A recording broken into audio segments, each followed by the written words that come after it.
organisasinya, struktur organisasinya kalau di sekolah ini itu dimulai dari Kalabigo 19. Kalabigo itu kepala sekolah, kepala sekolahnya, terus langsung bawahnya itu pembina. Pembina di sini itu pembina secara umum, pembina maksudnya yang minimal bersertifikat KMP.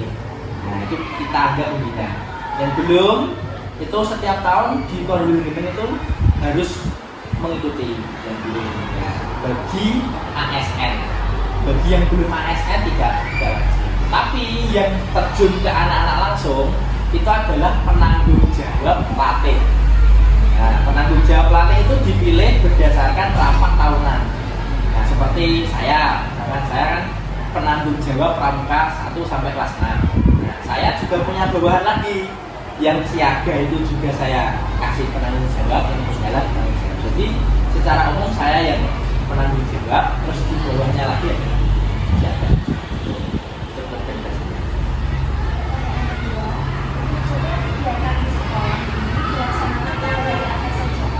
Jadwal kegiatan pramuka. Jadwal kegiatan pramuka kita laksanakan setiap hari Jumat. Dimulai dari kelas bawah, karena kelas bawah itu pulangnya jam 11.15, 11.15 kita mengambil pramukanya itu jam setengah 10 sampai pulang. Pulangnya kelas 1, 2, 3. Kelas bawah itu kelas 1, 2, 3 siaga. Terus nanti kelas 4, 5, 6 walaupun yang kelas 4 itu ada yang siaga, tetap kita ikutkan kelas 4, 5, 6 karena untuk persiapan mendalam itu latihannya mulai pukul 1:04 alias 12.45 sampai pulang. Jadi beda jam, satunya pagi, satunya siang.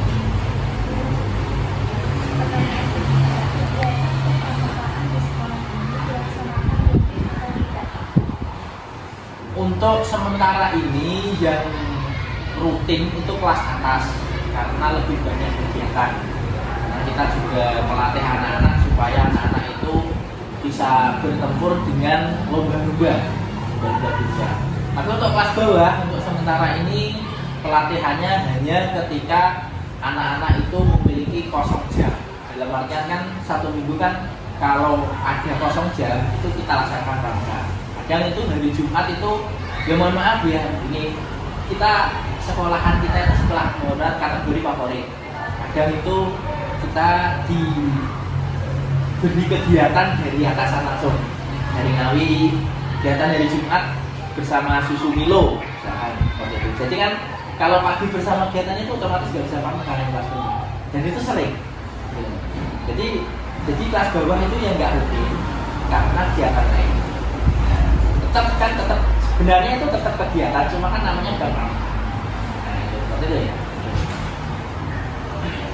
Pertanyaan keempat ya, sarana dan prasarana kegiatan sekolah untuk menunjang kegiatan tersebut.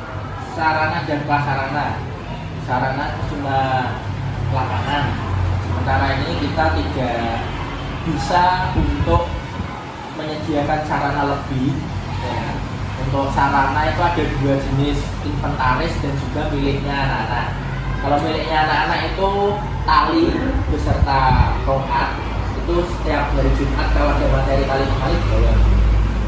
Kalau untuk inventaris sekolahan itu adanya hanya ini, lapangan dan juga bendera.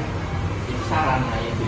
Jadi kita tidak bisa membuat sarana yang lebih karena apa? Karena untuk satu, kita tidak boleh menganggarkan lewat jalur dana bos 11.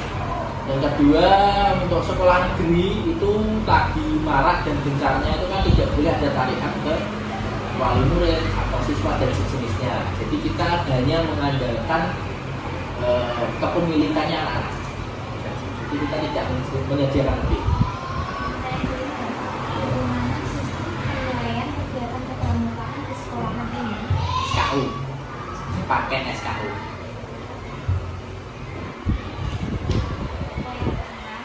Prestasi apa yang sudah diraih oleh sekolah ini? Prestasi pramuka khususnya ya. Pramuka kalau untuk yang sebelumnya saya kurang tahu karena untuk tahun saya masuk di sini tahun 2022. Sebelumnya kan saya di sekolah yang lama. Jadi untuk yang sementara ini untuk menjuarainya itu baru di level kecamatan. Di level kecamatan juara. Maksudnya ketika ada kemah itu yang di kemah-kemah itu ada. Maksudnya level kecamatan itu ya ada juara 1, kan lombanya banyak tuh lah. Ada yang juara 1, ada yang harapan, ada yang tidak dapat. Jadi hanya level kecamatan. Untuk level kabupaten kita tidak ada di sini, maksudnya di Korwil dan Kabupaten Ngawi sendiri itu tidak ada. Kenapa? Karena di level kabupaten itu kegiatan pramuka itu seutuhnya itu gabungan dari kecamatan. Nah seperti itu. Jadi gini, kan kabupaten kan punya kecamatan-kecamatan. Nah setiap kecamatan kan punya sekolah-sekolah sekolah. Nah setiap sekolah yang terhimpun dalam kecamatan, misalkan ini benar, itu harus jadi satu tim. Nah makanya kalau misalnya banyak mau tanya prestasi di level kabupaten tidak ada, karena itu untuk bersama satu kecamatan.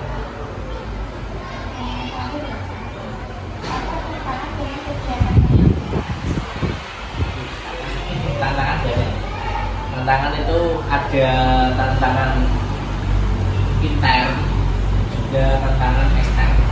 Dari intern kan dalam sekolahan, maksudnya dari anaknya dan gurunya itu biasanya tantangannya itu satu, anak-anak ABK. Tahu kan anak-anak ABK? ABK itu sejenis anak-anak yang autis ya, sejenis. Tapi kita tidak menyebut autis loh ya, tapi kita menyebutnya ABK, anak bimbingan dengan bimbingan khusus.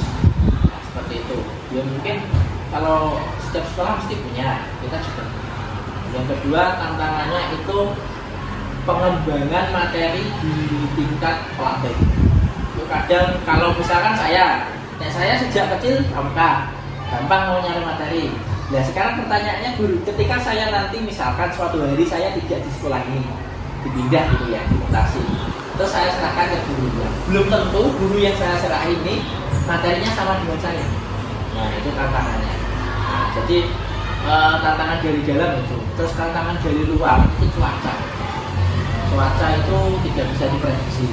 Kita hari ini silabusnya yang sudah saya buat itu misalkan kali kemari kayak kemarin karena hujan, akhirnya kita harus nyari materi yang bisa diterapkan di kelas.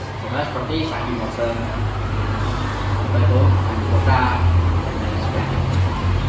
Jadi tantangannya ada dua mbak, satu dari dalam, dari kita sendiri tadi anak-anak yang ABK, yang kedua pemahaman materinya pelatih itu harus bisa membawa suasana pramuka. Jangan disamakan dengan pembelajaran, nggak sama. Pramuka kita seneng-seneng, pembelajaran kita ngajar, itu jangan sama. Yang kedua tadi cuaca.